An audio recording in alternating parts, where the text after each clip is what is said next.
penalties on the people that would perform those, which are really disfiguring these young kids. And he said it doesn't matter what the legislature does in the state of Florida, he's going to exercise a veto over that. He's also instituted policies of, quote, presumptive non-enforcement.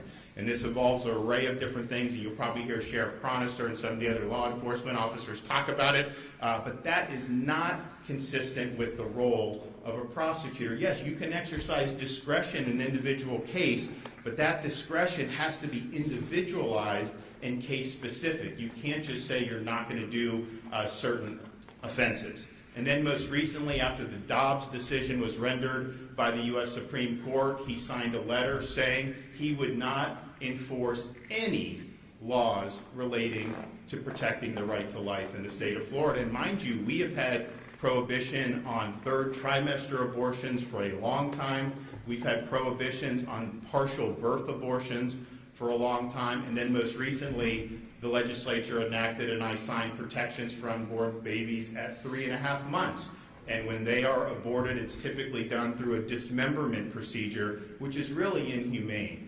Nevertheless, that is what the legislature has enacted. It's not for him to put himself above that and say that he is not going to enforce the laws.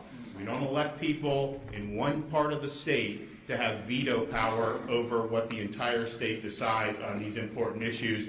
The Constitution of Florida has vested the veto power in the governor, not in individual state attorneys. And so when you flagrantly violate your oath of office, when you make yourself above the law, you have violated your duty, you have neglected your duty, and you are displaying a lack of competence to be able to perform those duties. And so today we are suspending State Attorney Andrew Warren, effective immediately.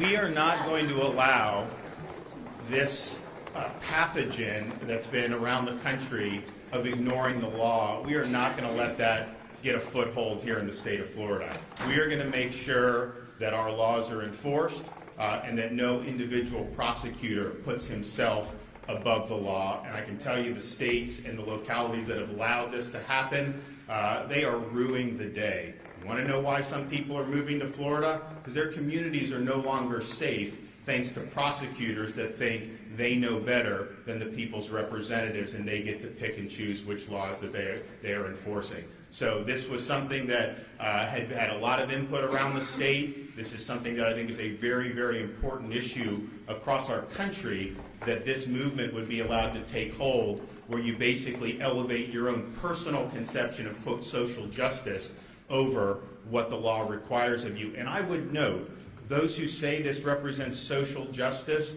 look at San Francisco. They had to recall this prosecutor who was put in, funded by people like George Soros, saying he's not going to prosecute. They did the recall election. He was recalled, even in a very liberal jurisdiction, but the places that voted to keep him were the affluent communities who are not bearing the brunt of the policies. The places that voted to recall him were the working class communities, because they bear the burden of ignorance and refusal to enforce the law.